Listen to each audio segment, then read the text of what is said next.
L'histoire que je vais vous raconter est digne d'un scénario de la série Colombo. Je vous emmène en Corse, en Belgique et même aux États-Unis avec un jeune couple machiavélique, prêt à tout pour se procurer beaucoup d'argent. Oui, Aurore Martin et Peter Uwe Schmidt, deux amants éperdus, prêts à tuer pour devenir riches. Vous écoutez Homicide, je suis Caroline Nogueras.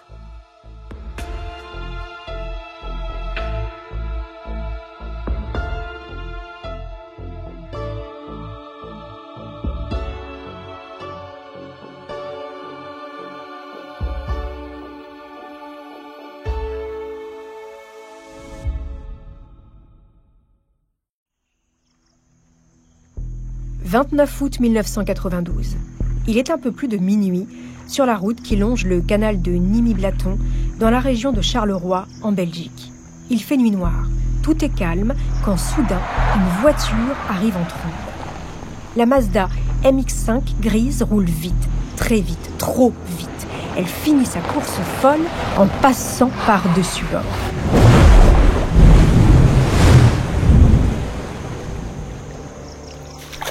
Un homme refait surface et se hisse sur le rebord du canal. Sa femme était avec lui dans le véhicule. Trempé et affolé, il arrête une voiture qui prévient les secours. Arrivés sur place, les forces de police ne parviennent pas à localiser le corps de la disparue. Elle n'est plus dans la voiture. Il est trop tard pour continuer les recherches. Peter Uwe Schmidt paraît inconsolable. Il vient de perdre son amour, sa femme qu'il a épousée il y a quelques mois seulement. Ce drame vient briser une idylle parfaite qui avait commencé en novembre 1991.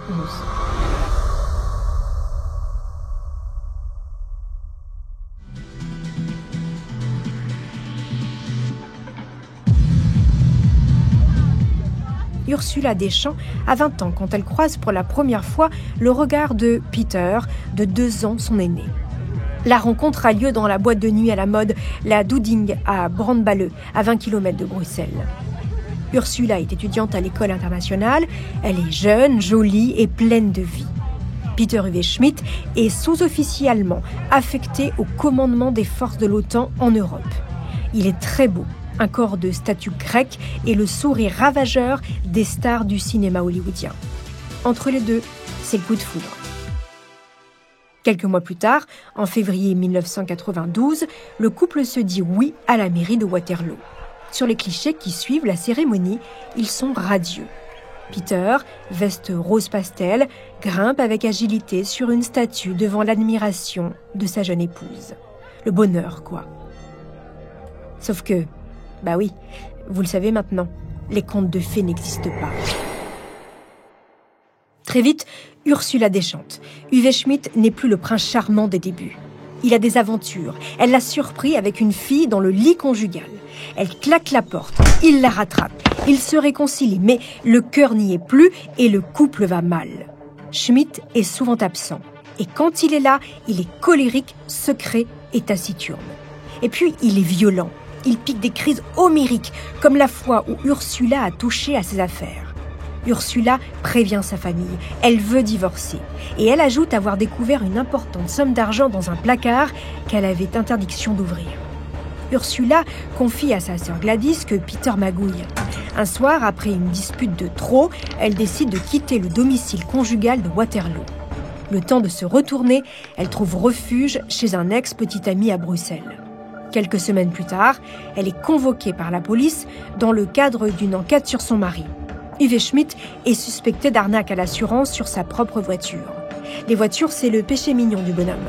Quelques mois plus tôt, il a été interpellé sur un parking avec des plaques d'immatriculation dans le coffre de sa voiture, un tournevis et des boulons. C'est pour cette affaire qu'Ursula est convoquée par la police le 1er septembre 1992. Elle ne s'y rendra jamais.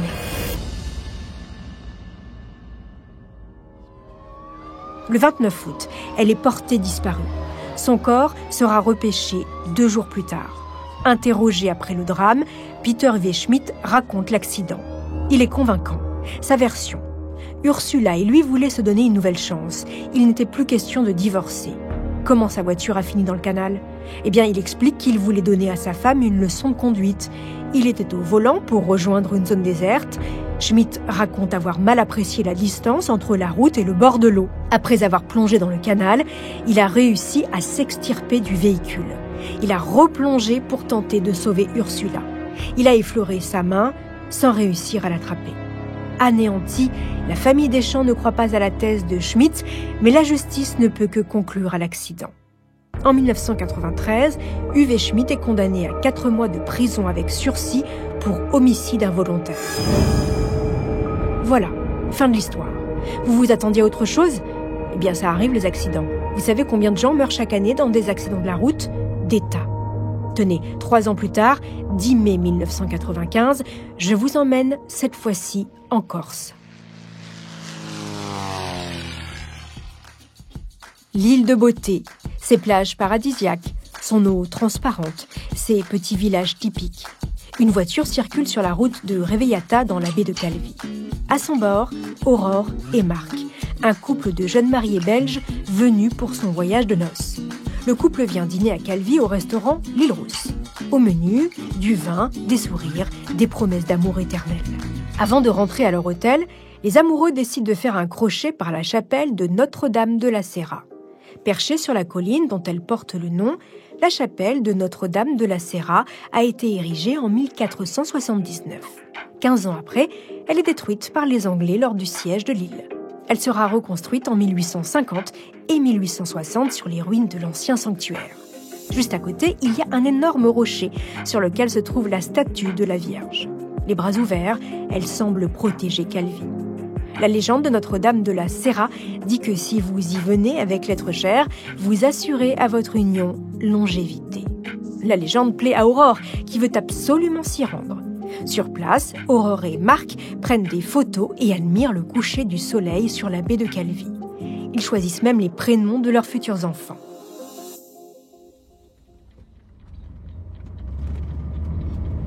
À 21h30, sur le chemin du retour, au volant, Marc se trompe d'itinéraire et s'engage sur la départementale CD81.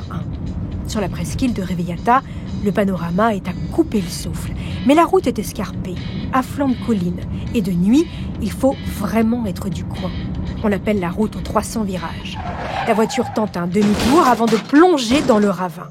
Heureusement, avant la chute, Aurore, l'épouse de Marc, a réussi à s'extirper in extremis de la voiture. Elle appelle à l'aide. Aux gendarmes arrivés sur place, elle expliquera que son mari est en bas du ravin, qu'il faut le secourir. Elle les presse, elle hurle. Elle dit qu'elle est descendue, qu'elle a extirpé le corps de son époux, lui a lavé le visage avant de remonter pour donner l'alerte. Des légionnaires en manœuvre tout près découvrent ce petit bout de femme affolée. Il est 1h15 du matin quand ils appellent les secours. On tente de calmer la jeune femme de 26 ans, comme se souvient le lieutenant des pompiers de Calvi de l'époque, Enrique Caro Navarro. Elle est consciente, elle répond aux questions, elle sanglote, elle a des crises un peu hystériques, sauvez mon mari. Pendant ce temps, les secours descendent dans le ravin. Ils découvrent la carcasse du véhicule 140 mètres plus bas. Ici et là, les pompiers de Calvi notent des traces de sang et de la matière blanchâtre, mais pas de corps. Il faudra attendre 5 heures du matin pour enfin localiser le cadavre. Immergé à 3 mètres de profondeur, le corps de Marc est très abîmé. Tout l'arrière de sa boîte crânienne est ouvert. Les traces blanchâtres trouvées sur la végétation s'avèrent être des bouts de cervelle. Le lendemain, Aurore Martin, hospitalisée encore sous le choc, reçoit la visite des gendarmes corses. Elle ne souffre que d'un hématome à l'abdomen. Vu le scénario de l'accident, c'est miraculeux. Si physiquement elle va bien, son état psychique est préoccupant. Qu'est-ce qu'il s'est passé ? Avec beaucoup de douceur et de bienveillance, les gendarmes interrogent la jeune femme. Elle raconte que son mari a voulu faire demi-tour quand il a compris son erreur d'itinéraire. Mais là, quelque chose a percuté le véhicule. La gendarmerie conclut à un accident. Aurore, désormais veuve, rentre chez elle. Le corps de Marc est rapatrié. Dévastée par la mort de son époux, elle est internée quelques jours dans une clinique privée belge avant de regagner seule leur pavillon dans la banlieue cossue de Bruxelles. La famille de Marc, nous les appellerons les V pour respecter leurs demandes, tente de l'entourer comme ils peuvent. Mais rien n'y fait. Aurore s'isole et ne veut voir personne. Thierry, le frère de Marc, racontera à des journalistes. On lui a presque spontanément proposé de venir près d'elle tous les jours. Ça nous semblait naturel. Elle nous a laissé parler 1 heure le premier jour, et après, par téléphone, elle nous a dit qu'elle ne souhaitait plus notre présence.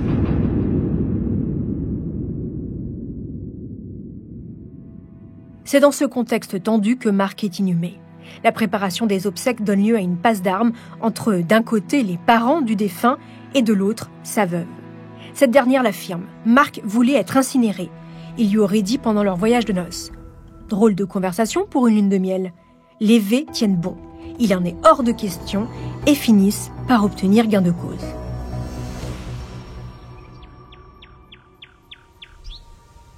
Le jour de l'enterrement, tous les proches de celui qu'on surnommait affectueusement Marco sont réunis dans le cimetière de Bruxelles.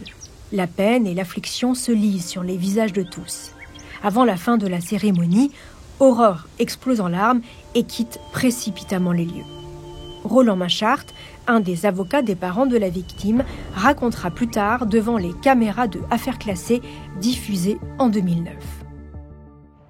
Lorsqu'elle a été rapatriée de Corse en Belgique, elle a été hospitalisée dans une clinique et ses beaux-parents sont venus naturellement la voir. Elle les a pratiquement mis à la porte de la chambre de la clinique. Elle fait changer les serrures. Excédée par sa belle famille, Aurore ne s'embarrasse plus d'aucune convenance. Un matin, sa belle-mère tape à la porte. Elle est venue récupérer quelques effets personnels de son fils, dont un pull qu'elle lui avait offert. Mais Aurore refuse. Elle bouscule la visiteuse et la fait sortir. Jusqu'ici, patient et compréhensif, les V commencent à tiquer. Et puis, ils finissent par l'apprendre. Aurore a vendu la propriété de Marc. Montant de la transaction, l'équivalent de 125 000 €. Et ce n'est pas fini. Au passage, elle a touché plusieurs assurances-vie. Oui, plusieurs. 6 contrats souscrits par la victime, tous au profit de sa jeune femme. Au total, Aurore aurait touché près de 4 millions de francs, soit 1 million d'euros. Pour les V, la coupe est pleine. Le 25 juin 1996, il dépose une plainte pour assassinat devant le parquet de Bruxelles. De toute façon, les V ne le sentaient pas, ce mariage. Que s'est-il exactement passé le 10 mai 1995 sur cette route sinueuse de la baie de Calvi? Comment est mort Marc V? Quel rôle son épouse miraculée de l'accident a-t-elle joué dans ce drame? Ces questions, la police et la justice belge vont se les poser pendant plusieurs années. Une enquête, c'est souvent long et difficile. Ça nécessite beaucoup de persévérance, d'acharnement. Et dans le cas d'Aurore Martin, croyez-moi, il va en falloir. Car la jeune femme, sous ses airs d'oiseau tombée du nid, a de la ressource. Alors, Aurore, victime d'un destin tragique ou coupable d'une machination? Veuve éplorée ou veuve noire? Aurore a 26 ans, Marc 5 ans de plus quand ils se rencontrent fin 1994. C'est le coup de foudre. Marc est directeur financier d'un cabinet comptable de Bruxelles. Quelques semaines après leur rencontre, ils décident de se marier. Nous sommes le 11 mars 1995. La mariée est dans une magnifique robe blanche, son époux en queue de pie. Là, il faut qu'on vous parle d'Aurore Martin. Comment vous dire? Aurore, c'est une jolie fille. Non, c'est une très jolie fille, comme le rappelle l'avocat de la famille de la victime, Roland Machart. Aurore Martin, à ses amis et à son entourage, tout le monde a été un peu surpris parce que Marc, gentil garçon, mais avec pas vraiment un physique de jeune premier, a amené dans le cercle familial une créature qui était plutôt somptueuse. Elle cumule tous les canons de beauté de l'époque. Petite, blonde, filiforme, yeux bleus, sourire éclatant. Marc est un grand gaillard à lunettes. Le genre d'homme gentil, mais ni très à l'aise avec les autres, ni avec lui-même. Il est sympa, mais ce n'est pas un playboy. Il est aussi timide et effacé qu'Aurore est solaire et à l'aise avec tout le monde. Il est aussi posé que son épouse est exubérante. Elle est sportive, lui est sédentaire. Leur union détonne. Mais force est de constater que Marc est heureux, amoureux pour la première fois. Comment se sont-ils rencontrés? Eh bien, grâce à une agence matrimoniale. Ah bah oui, on est dans les années 90. Les applications de rencontres n'existent pas encore. Duo, c'est le nom de l'agence. Il compte différents profils d'hommes et de femmes désireux de fonder un foyer et il met en relation des profils qui matchent. La première rencontre a lieu dans un café. Aurore est à l'époque démonstratrice à domicile. Elle vend des tables à repasser et des centrales vapeur. On comprend assez vite pourquoi Marc, célibataire absorbé par le travail, a fait appel au service d'une agence matrimoniale. Mais elle, jolie et sociable comme elle est, mystère. Alors que Marc V répond à toutes les questions du formulaire pour trouver l'âme sœur, Aurore, elle, ne se contente que de 4 critères. Belle, sexy et pas difficile, elle a tout pour plaire, cette Aurore Martin. Attendez tout de même pour tirer des conclusions. Aurore Martin n'a inscrit donc que 4 critères sur sa fiche. Vous êtes prêts ? Gentil, pas gros, riche et propriétaire. Voilà. Marc et Aurore filent donc le parfait amour. Très vite, Marc la présente à ses proches et très vite, Aurore vient s'installer chez lui.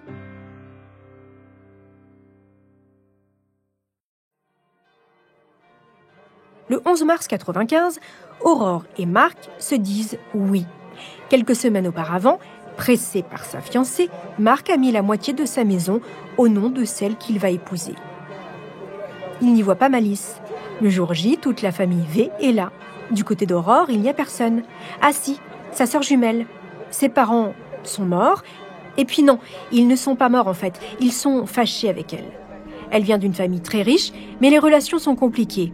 Elle a fait de brillantes études au Conservatoire Royal de Liège, mais ne travaille pas. Qu'importe, Marc a de quoi subvenir aux besoins de son foyer et les V attendent avec impatience les petits-enfants. Le souci, c'est qu'Aurore ment, et pas qu'un peu. Elle enjolive, elle brode. Avant de partir en voyage de noces, il y a ici et là des disputes. Aurore avoue qu'elle n'a pas fait d'études, elle n'a même pas son bac. Sur ses parents, elle a menti, enfin à moitié. Ils sont bien fâchés, mais par contre, ils n'ont pas un sou. La famille de Marc s'agace, mais le jeune marié prend la défense de son épouse, comme le rappelle l'avocate Nathalie Penning. Quand ils en parlaient à leur fils aîné, ils disaient mais oui, mais c'est peut-être parce qu'elle est un peu embarrassée, elle n'est pas du même milieu social que nous, eux font quand même partie d'un milieu assez bourgeois, et elle pas du tout. Donc on a mis ça sur le compte d'une maladresse due à son âge et à son manque d'expérience dans ce type de milieu. Faute avouée est à moitié pardonnée. Mais à présent que Marc est mort, tous ces mensonges. Le 5 septembre 1996, Aurore Martin est entendue pour la première fois. C'est l'inspecteur Jean-Michel Lemoine qui mène l'interrogatoire. C'est quelqu'un qui a l'air physiquement au bout du rouleau, qui en tout cas est maigre. Elle donne l'impression d'être une personne meurtrie, mais fort affable. L'interrogatoire est délibérément soft. Aucune question piège, on laisse la jeune femme dérouler son histoire. Elle raconte la soirée du drame, le dîner au restaurant, l'escapade à Notre-Dame de la Serra, l'erreur d'itinéraire, le demi-tour, la chute dans le ravin. Aurore Martin pleure beaucoup. Elle s'épanche sur son mari disparu avec des accents de sincérité qui convainquent le policier qui lui pose des questions. Maintenant, c'est plus pareil. C'était quelqu'un qui avait beaucoup de personnalité. Ça fait vide maintenant. C'est vide.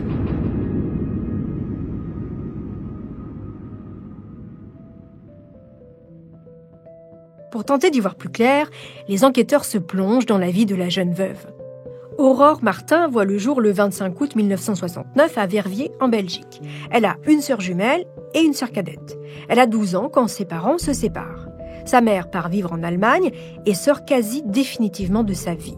Jusqu'à sa majorité, Aurore vit avec ses 2 sœurs chez un père absent. Elle est livrée à elle-même. Elle n'a qu'une seule envie, partir. À sa majorité, son physique avantageux lui sert de planche de salut. Elle quitte l'école et écume sans trop de succès les concours de beauté. Le monde de la nuit l'aide à gagner sa vie.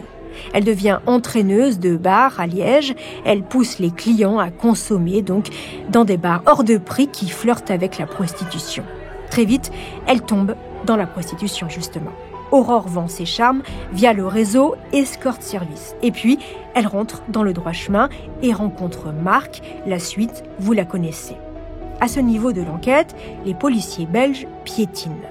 Rien ne vient contredire sérieusement la thèse de l'accident. C'est alors que Damien van der Meersch, le juge chargé de l'instruction, décide de passer à la vitesse supérieure.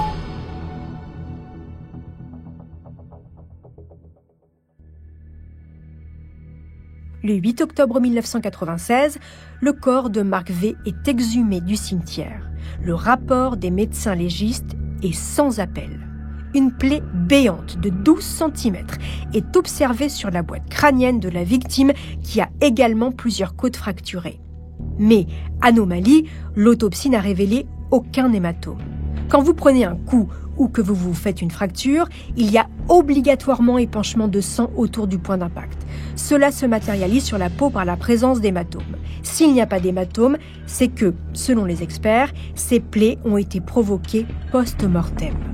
Les examens toxicologiques n'ont révélé aucune trace d'empoisonnement, mais comme le précise le juge d'instruction, certaines substances disparaissent lors de la putréfaction du corps, comme l'overdose d'insuline par exemple.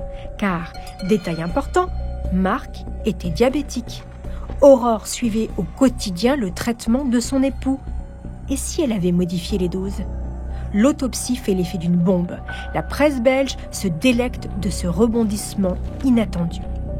Instruction relancée sur un voyage de noces tragique. J'ai ordonné aujourd'hui certaines mesures d'urgence, a indiqué le juge d'instruction Damien van der Meersch. Ce magistrat bruxellois mène l'enquête sur un accident qui n'en est pas un, en collaboration étroite avec son homologue de Bastia. Désormais, les journalistes écrivent le mot « accident » entre guillemets. Et puis, il y a ce coup de fil. Nous sommes en juin 97. Une source anonyme contacte le magistrat chargé de l'instruction. La voix, à l'autre bout du fil, explique que la mort de Marc V est un meurtre orchestré par son épouse et son amant, l'homme avec qui elle vit actuellement. Le lendemain, le juge reçoit un fax. Il s'agit du rapport d'un détective privé, André Rogue, ancien cambrioleur, reconverti dans la sécurité. Rogue est un homme sulfureux qu'on retrouve en source satellite dans l'affaire Dutroux et d'autres scandales belges. Le magistrat décide de convoquer Aurore Martin. Le problème, c'est qu'elle est injoignable. Exilée aux États-Unis, la jeune femme se repose chez un oncle. En Belgique, l'enquête se poursuit. Nous sommes 2 ans après le drame. Les policiers belges se rendent sur les lieux du drame en Corse. Au bout de cette route sinueuse de la baie de Calvi, les enquêteurs comprennent que la version de la veuve ne colle pas. Comment Aurore, petit bout de femme frêle, a pu descendre en pleine nuit, sans équipement, les 140 mètres de la colline ? Son mari mesurait 1,80 m et pesait 76 kg. Comment a-t-elle réussi à sortir le corps de l'habitacle ? Non, rien ne tient. Le véhicule accidenté n'est plus sur les lieux. Les policiers font appel à Robert Hazan, expert automobile français reconnu, cofondateur de l'Institut technique d'accidentologie. Robert Hazan inspecte les lieux, il fait des calculs. Si, comme le dit Aurore Martin, le véhicule a plongé dans le ravin, la voiture aurait atterri dans l'eau. Or, à l'arrivée des secours, la voiture était en bas de la falaise, au sec. Autre problème soulevé par Robert Hazan, en examinant les photos et en relisant tous les témoignages des pompiers et policiers dépêchés sur place au moment du drame, le spécialiste constate que des arbustes au bord de la route et au début de la descente du ravin ont été arrachés et aplatis, ce qui signifie que le véhicule a lentement glissé sur la paroi. En cas de sortie de route violente et de plongée dans le ravin, la voiture aurait décollé et serait passée au-dessus de la végétation. Pour finir, l'expert est catégorique, si Aurore avait sauté in extremis du véhicule en marche, avant la chute, elle aurait eu des égratignures, des contusions, des plaies. Or, ces blessures sont minimes et superficielles.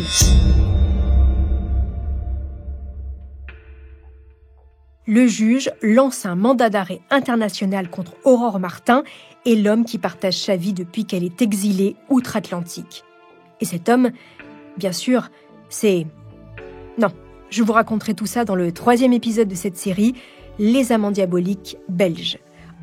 Soupçonnée de la mort de son mari, Aurore Martin ne répond plus aux convocations de la justice depuis plusieurs semaines. Ses proches la disent en grande détresse. Elle serait partie chez son oncle aux États-Unis pour se reposer. En attendant de la retrouver, Les enquêteurs belges continuent de creuser le passé de la jeune femme, en particulier l'année qui a précédé la rencontre avec Marc. Le mobile, ils l'ont, c'est l'argent. Mais les policiers belges en ont la conviction. Aurore Martin n'a pas pu agir seule. Elle a un complice. Et ce complice, vous le connaissez déjà. C'est à 24 ans que la vie sentimentale d'Aurore bascule. À son club d'escalade, discipline dans laquelle elle excelle, elle croise la route d'un jeune homme. Il est beau, jeune, riche et féru d'escalade comme elle. Entre eux, c'est comme une évidence. Aurore a la certitude d'avoir rencontré un être à part. Macho, flambeur et dingue de bagnole, il est aussi un original qui se balade pieds nus. Les enquêteurs découvrent que ce jeune homme de 23 ans est veuf. Tiens donc, il a perdu son épouse dans un accident de voiture. Oui, cet homme, c'est Peter Hüveschmidt. Je vous en ai parlé dans l'épisode 1. Sa femme, Ursula Deschamps, est morte quelques mois après leur mariage, dans un accident de voiture. Un accident de voiture qui ressemble étrangement à celui dans lequel Marc V a trouvé la mort.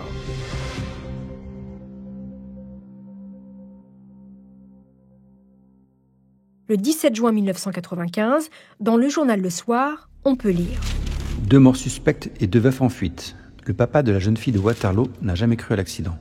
Le dossier est passé au crible par la PJ de Bruxelles. Je n'ai jamais cru à la thèse de l'accident confie aujourd'hui René Deschamps, le papa d'Ursula, qui devrait être entendu prochainement par les enquêteurs de la section criminelle de la PJ de Bruxelles. » Au moment où il s'apprête à être entendu, René Deschamps confie aux journalistes qu'il était sur le point de solliciter l'émission Appel à témoins pour relancer l'affaire. Ce que ne sait pas le père d'Ursula, c'est que Peter Hüveschmidt est devenu riche depuis la mort de sa femme. Il a encaissé près de 3 millions de francs d'une assurance vie. Une assurance contractée en Allemagne, dans le plus grand secret, quelques semaines après son union. Fort de ce joli pactole, Schmidt vit confortablement.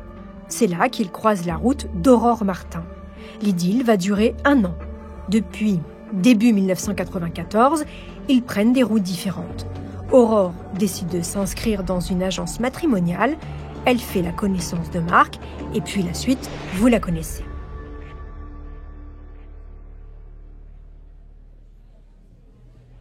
En épluchant les contrats d'assurance souscrits par Marc, les enquêteurs tombent sur une signature grossièrement imitée. Le souscripteur a omis de préciser son diabète, ce qui n'est pas le genre de cet homme. Et la clause double en cas d'accident. Aurore Martin reste introuvable, mais les enquêteurs apprennent que 2 mois après la mort de son mari, elle a ouvert un compte au Luxembourg pour y placer les 470 000 € qu'elle a touchés. Le compte est à son nom, mais 2 personnes peuvent disposer des fonds, elle et Peter Hüveschmidt. Tiens donc. Eh oui, ils sont de nouveau ensemble et vivent désormais aux États-Unis, en Floride, à Miami. Ils mènent grand train. Appartements de luxe, yacht, soirées jet-set. Ils profitent et parlent trop, sans doute. Ils se font appeler Bonnie and Clyde des temps modernes. Pas très malin quand on est sous le coup d'un double mandat d'arrêt international. Surtout qu'un journaliste de Paris Match flaire le scoop. Dans l'édition de l'hebdomadaire français du 4 septembre 1997, il signe un long papier. La photo du couple s'étale sur une double page sous le titre « Aurore et Peter, les amants diaboliques ».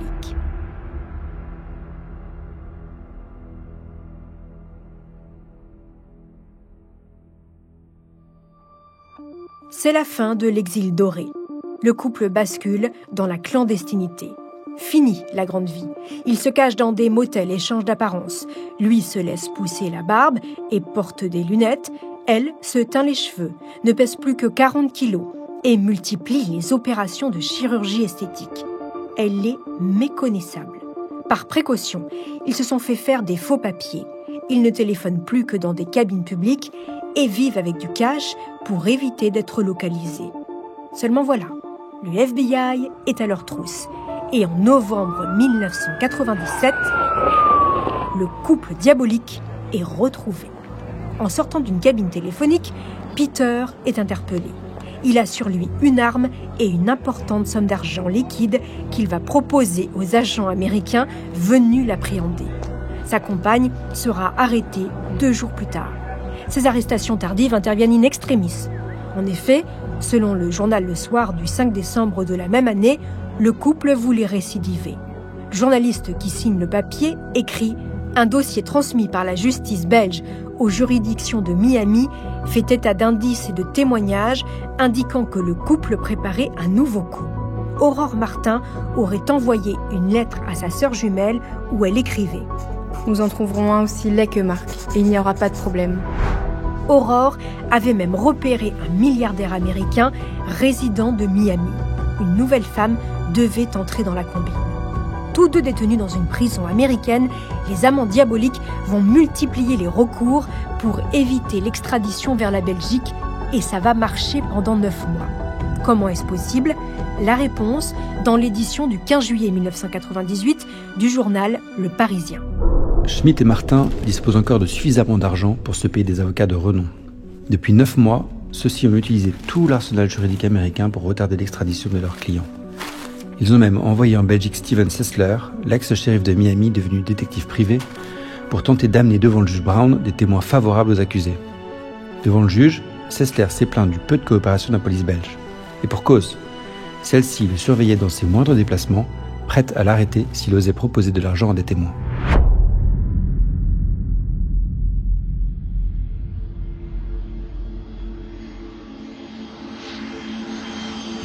3 décembre 1998, 12h58, un avion se pose à l'aéroport de Zaventem.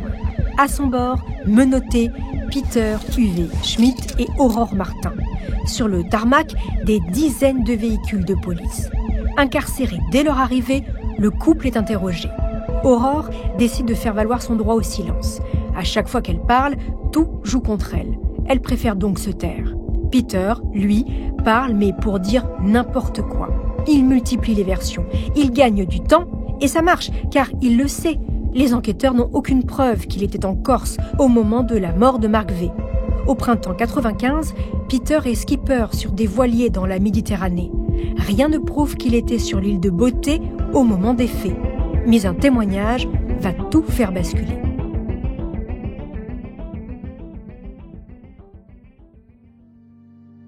Vous vous souvenez du témoignage anonyme qui avait pointé du doigt Aurore Martin ? Eh bien, cette source, c'est Fabienne, la belle-mère de la jeune femme, la compagne de son père. Fabienne révèle aux enquêteurs qu'après la mort de Marc, elle a rendu visite à Aurore, internée dans une maison de repos. La jeune femme lui aurait avoué le crime. Je suis riche. Je vais toucher 25 millions de l'assurance, plus l'argent que je vais retirer de la maison. J'ai tué mon mari. La belle-mère raconte qu'Aurore lui aurait tout raconté. Et le cerveau de l'opération, c'est Peter Schmitt. Toujours selon Fabienne, Aurore lui aurait raconté la nuit du drame. De retour de Notre-Dame de la Serra, Marc et elle ont repris la voiture. Sur la route, un véhicule leur a barré la route. À l'intérieur, Peter Uwe Schmitt et 3 amis allemands venus en renfort. Toujours selon le récit d'Aurore, Marc aurait été battu à mort à coups de batte de baseball et remis à la place du conducteur. Ensuite, les meurtriers auraient poussé la voiture dans le ravin pour faire croire à un accident de la route. Un témoignage accablant que Fabienne va réitérer face caméra pour la télévision belge. Accablant, mais fragile. Fragile parce qu'il arrive tard. Et puis, Aurore et Fabienne ne s'entendent pas du tout. Comment comprendre que la jeune veuve fasse des confidences aussi lourdes de conséquences à une femme qu'elle n'a jamais fréquentée ? De plus, le récit de Fabienne n'est pas corroboré par l'autopsie du corps. Et puis, les enquêteurs belges le sentent. Cette histoire de complice, ça ne tient pas. Peter est un solitaire. Qui dit complice dit partage de butin. Et ça ne colle pas du tout.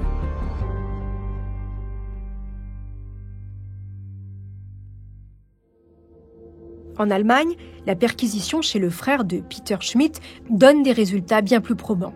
Les enquêteurs retrouvent des cartes postales de la Corse et surtout des tas de photos de carcasses de voitures accidentées. Le tout remonte à l'automne 94, nous sommes 6 mois avant le drame. En interrogatoire, Schmitt a réponse à tout, sauf quand on lui demande où il était et ce qu'il faisait le soir de la mort de Marc. Là, bizarrement, il ne se rappelle plus.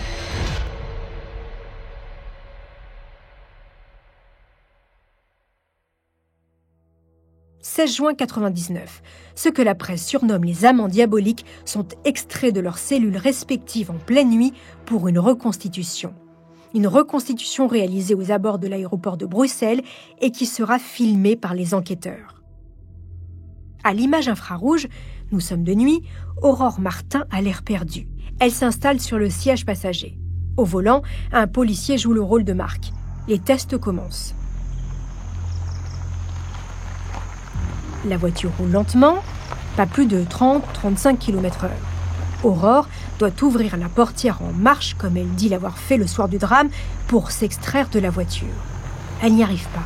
On recommence. 1 fois, 5 fois. Rien à faire. Elle n'y arrive pas. Elle est perdue et se perd en justification bancale avant d'éclater en sanglots. C'est des sensations, monsieur Van der Merch. J'ai une position bizarre, mais je ne saurais plus vous dire. Je n'ai aucune notion. Je ne saurais plus vous dire. J'ai aucune notion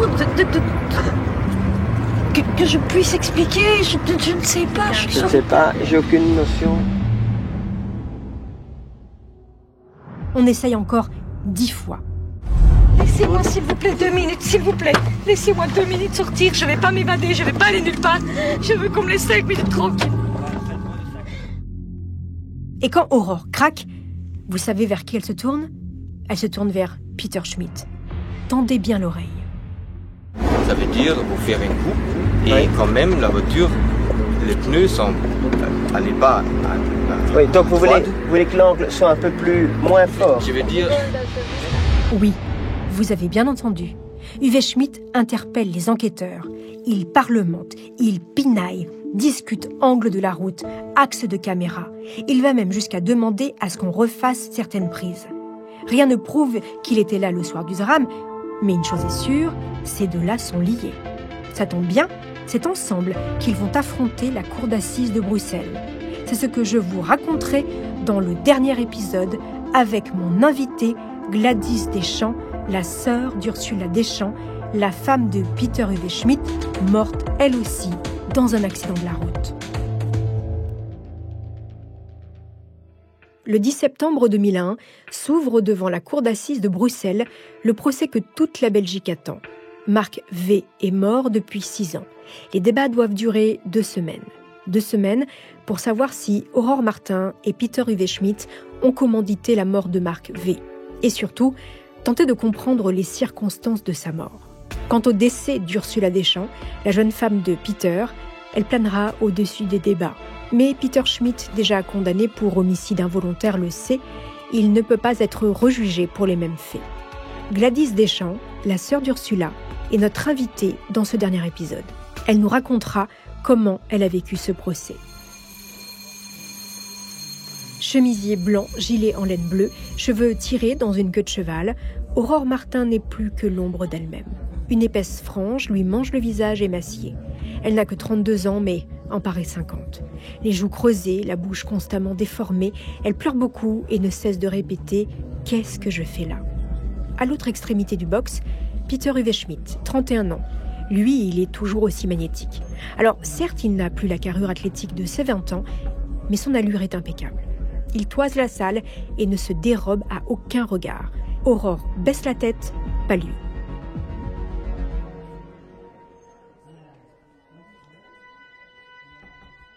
Uwe Schmidt joue gros, il le sait, et il va mettre toutes les chances de son côté en faisant ce qu'il sait faire de mieux, séduire. Et ça commence dès la première journée, à l'issue de laquelle il se lève pour déclarer. Je vais faire l'effort de parler français afin que les membres du jury puissent rentrer chez eux plus tôt pour s'occuper de leurs enfants. Il est fort, Uwe Schmidt. On vous avait prévenu. D'ailleurs, il ne va rien lâcher. Il va récuser toutes les accusations, démonter chaque témoignage, point après point. Dans cette bataille, il s'est adjoint les services de Jean-Philippe Mayence, un ténor du barreau bruxellois. Gladys Deschamps, bonjour. Bonjour. Merci d'avoir accepté notre invitation. Vous êtes la sœur d'Ursula.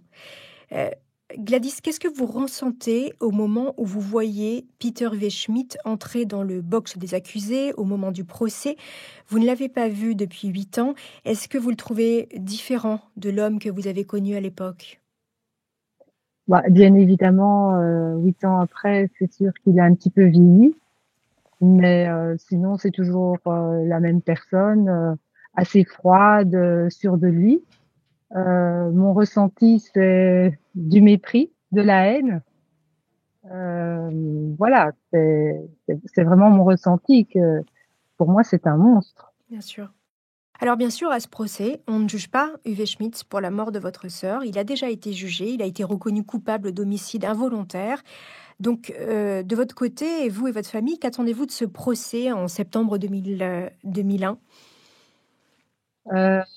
J'avoue qu'on attend, on attend certaines vérités, parce que cette affaire est tout à fait similaire à celle d'Ursula. Et malheureusement, une autre personne est décédée à cause de cette personne. Donc, évidemment, nous, on attend personnellement une condamnation. On ne peut pas être condamné 2 fois pour la même... Mais en tout cas, vous attendez une condamnation pour la deuxième personne, on est bien d'accord.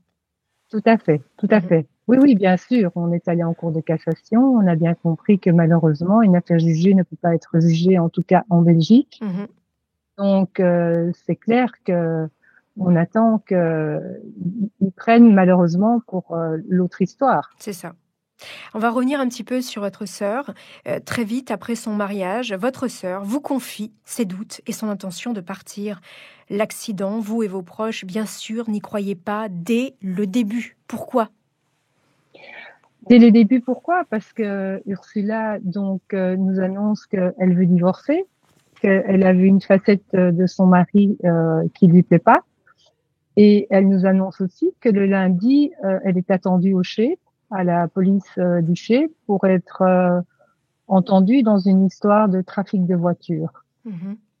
Donc quelque part, il y a quelque chose de pas net. Tous ces doutes et le fait qu'elle veut le divorcer, elle veut.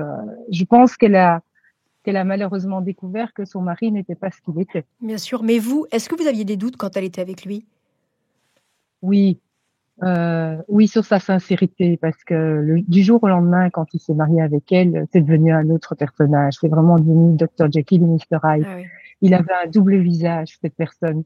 Il a une gueule d'ange, il faut être honnête, c'est un beau garçon. Et à côté de ça, il savait être odieux, méchant et même agressif, même physiquement. J'ai assisté à des scènes où j'ai vu un autre personnage. C'est quelqu'un qui cache très bien son jeu. Quelle scène ? Est-ce que vous pouvez nous en parler ? J'ai assisté à une scène où ma sœur a ouvert une armoire dans son appartement. Et apparemment, elle ne pouvait pas l'ouvrir et il y avait des documents. Et quand il est rentré, il a vu que elle avait ouvert cette porte et il a tout cassé dans l'appartement. On a dû se réfugier dans la salle de bain tellement que il criait en anglais, en allemand. Voilà. Donc, je pense que Ursula, à un moment donné, a commencé à se poser certaines questions et a mis son nez là où elle devait pas. Et vous lui conseilliez quoi à l'époque ? C'est délicat parce que j'ai beaucoup de valeurs et elle venait à peine de se marier, donc divorcer pour moi c'était pas correct. Donc effectivement quand elle a annoncé qu'elle voulait se séparer et divorcer, effectivement on s'est fortement disputé. Et ça a créé malheureusement de la distance entre elle et moi. Avant son décès, pendant à peu près un mois, j'ai plus eu de contact avec elle. Elle a coupé net avec moi, probablement parce que j'étais sa jeune sœur et je n'avais pas à la juger. Et je me suis réconciliée avec elle le jour de sa mort. Heureusement. Bien sûr. L'enquête des policiers sur la mort de votre sœur n'a pas été un modèle de rigueur, on peut le dire. D'ailleurs, vous le racontez dans l'émission Faites entrer l'accusé, que vous apprenez sa mort en découvrant ses affaires qui sèchent devant vous comme du linge au commissariat. Comment vous expliquez cette enquête ratée ? Elle tient à quoi, à votre avis ? Oui, c'est un moment qui m'a fort frappée et qui me hante encore. C'est à ce moment-là que j'ai réalisé qu'effectivement Ursula n'était plus là. Et ça m'a choqué de voir toutes ces affaires, son sac, des choses comme ça. Et j'ai l'impression qu'on nous a pas entendus, qu'on nous a pas écoutés. Quand on a annoncé le décès de ma sœur à mon papa, et que mon papa me l'a annoncé, il m'a toujours dit, il l'a tué. C'est quelque chose que j'ai toujours entendu. Il l'a tué. Et quand on a été reçu au SHAPE, au commissariat du SHAPE, on a expliqué nos ressentis. On a l'impression qu'on nous a pas écoutés. Et dans ce que mon papa m'a toujours dit, il m'a dit, il a eu trop facile, il recommencera. Ah oui. Et je comprends pas comment est-ce que les enquêteurs n'ont pas cherché plus loin. Effectivement, c'est un jeune caporal, pauvre petit garçon, pauvre homme, qui vient de se marier, qui vient de perdre sa jeune épouse. Je pense que c'est un comédien hors pair. Et je pense qu'ils se sont fait malheureusement manipuler. Cette enquête, on vous annonce que votre sœur a disparu, donc pendant quelques jours, vous imaginez qu'elle s'est cachée, puis on vous annonce qu'on a retrouvé son corps, elle est quand même sortie de cette voiture, et par après, plein de choses sortent, des assurances vie, des ci, des là. Je dis, mais comment est-ce possible qu'on puisse juger une affaire aussi rapidement que de fouiller? Alors, personnellement, notre ressenti, c'est un caporal du SHAPE. Donc, c'est quelqu'un d'étranger qui fait son service militaire en Belgique, qui a épousé une Belge. Alors, est-ce que c'est le côté militaire où on a voulu étouffer certaines choses? Parce qu'il n'était pas blanc. Faut pas oublier qu'Ursula était attendue le lundi et elle a disparu le samedi. C'est pas anodin. Pour moi, c'est pas anodin. Il fallait la faire taire. Il fallait l'éliminer. Quand vous dites il fallait, vous parlez. Je pense que quelque part tout s'est très vite embrigadé quand Ursula a décidé de divorcer et qu'elle a mis la pression à Peter et qu'il a réussi à la faire venir à Mons pour soi-disant une soirée et lui faire signer les papiers du divorce. À ce que je sache, ma sœur est partie habillée d'une façon et avait pris un sac avec des affaires de soirée. On les a retrouvées dans la voiture, donc elle ne les a jamais portées. Donc c'était un traquenard. Et je pense que notre ressenti, on l'a dit aux enquêteurs et on nous a pas écoutés. On a mis ça sur le compte de la douleur d'un papa qui a perdu sa fille. Et voilà. Donc j'ai l'impression qu'on ne nous a pas écoutés. Et malheureusement, regardez ce qui s'est passé quelques années plus tard. Mon papa avait raison. Oui. Il a recommencé. On aurait pu peut-être éviter cela. Bien sûr. Votre sœur est décédée il y a 31 ans maintenant. Quel souvenir gardez-vous d'elle? J'ai le souvenir c'est quelqu'un qui passait pas inaperçu. C'était une très jolie femme, une femme solaire. Elle dégageait quelque chose de... C'était assez particulier. Pour moi, c'était mon modèle. Donc, je n'ai que de bonnes choses à dire sur elle. Elle était intelligente, elle était belle, elle était à l'écoute, elle était aimante. C'était quelqu'un qui avait 2 casquettes, qui est aussi bien une grande sœur qu'une seconde maman. Voilà. Donc, le souvenir que j'ai d'elle, je n'ai que de bons souvenirs et heureusement pour moi. Bien sûr. C'est pas assez. Retournons maintenant dans la salle du tribunal, si vous le voulez bien, pour tenter de comprendre la mort de Marc. Pendant qu'Aurore pleure en silence et se lamente dans son coin, Schmidt se débat. Il y croit et il a raison. Souvenez-vous le témoignage de Fabienne, l'ex-belle-mère d'Aurore Martin, qui avait recueilli les confidences sur le meurtre. C'est le seul vrai témoignage à charge contre le couple. Elle vit désormais en Espagne, mais elle est convoquée devant le tribunal de Bruxelles. Eh bien, elle refuse de venir à la barre. La défense marque des points et continue son travail de sape. Et si Marc V avait été victime d'un malaise au volant? Cela pourrait corroborer les conclusions du premier légiste qui affirme que la victime était morte avant l'impact de la voiture en bas de la falaise, tout en justifiant la version d'Aurore Martin. Mais pour Marc-Antoine Sépulcre, le légiste chargé de l'autopsie du corps de Marc, cette hypothèse habile ne tient pas. Aurore Martin a toujours affirmé qu'elle et son mari sortaient d'un dîner sur le port de Calvi quand ils se sont rendus à Notre-Dame de la Serra juste avant le drame. Pourtant, malgré l'autopsie, Aurore Martin reste sur sa première version entre 2 sanglots.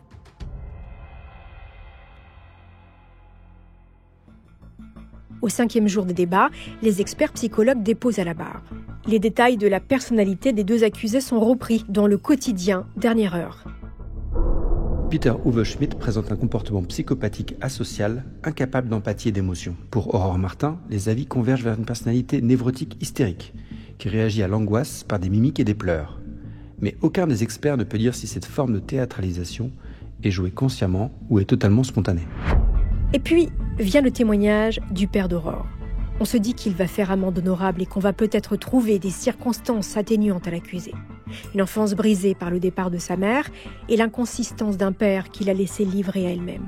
Pensez donc, quand le procureur demande au père d'Aurore Martin pourquoi, le jour du 16e anniversaire de sa fille, il lui a offert une botte de foin, l'homme répond sans ciller.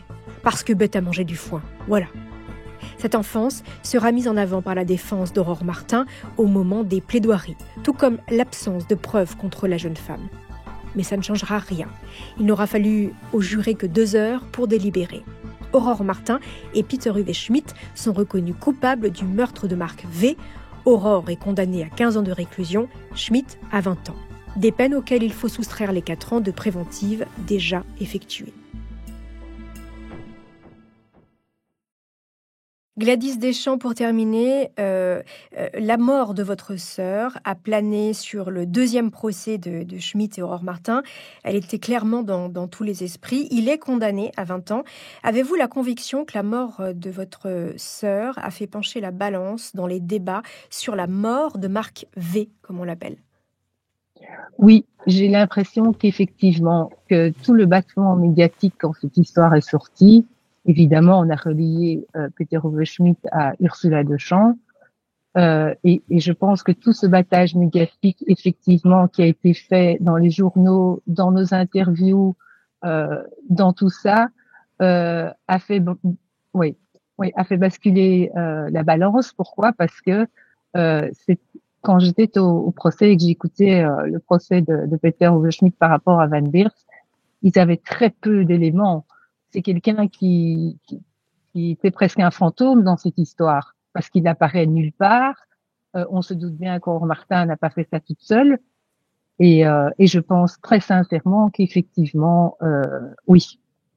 Et ça a quand même été quelque part un soulagement pour nous, parce qu'on s'est dit, OK, tu as peut-être eu le crime parfait avec Ursula, mais malgré tout, il y a quand même des gens qui ont écouté, qui ont fait une amalgame des 2 histoires, oui. Bien sûr. Merci beaucoup Gladys Deschamps d'avoir témoigné dans Homicide, d'avoir accepté notre interview pour reparler de votre sœur tristement décédée il y a 31 ans. Merci. Merci à vous.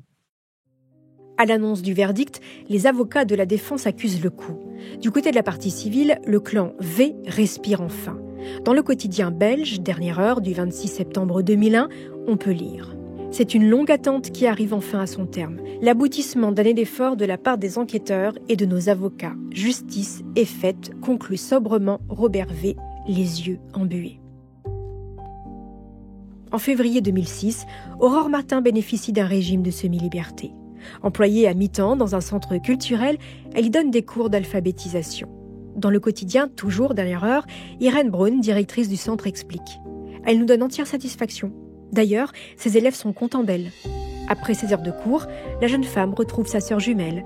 Elles déjeunent ensemble avant qu'Aurore regagne la prison à 15h30.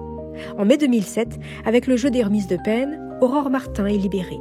Elle bénéficiera pendant plusieurs mois de visites conjugales pour rendre visite à Peter Uwe Schmidt, qui lui sera libéré 1 an plus tard. En écrivant cette saison de Homicide, nous sommes tombés sur le profil en ligne d'Aurore Martin. En 2017, elle cherchait du travail et publiait son CV en ligne.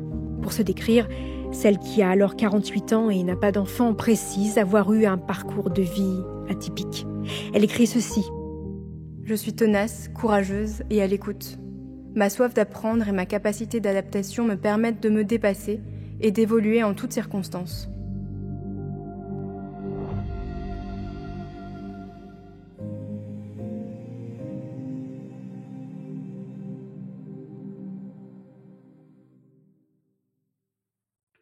Voilà, c'est ainsi que se termine cette saison de Homicide. Elle a été écrite par Virginie Gage. Merci, chers auditeurs, pour votre fidélité. Homicide est toujours disponible, vous le savez, sur toutes vos plateformes d'écoute, mais également sur YouTube. N'hésitez pas à aller sur notre chaîne. Et puis, n'hésitez pas non plus à nous mettre des étoiles sur vos applis de podcast et de parler de Homicide autour de vous. À très vite.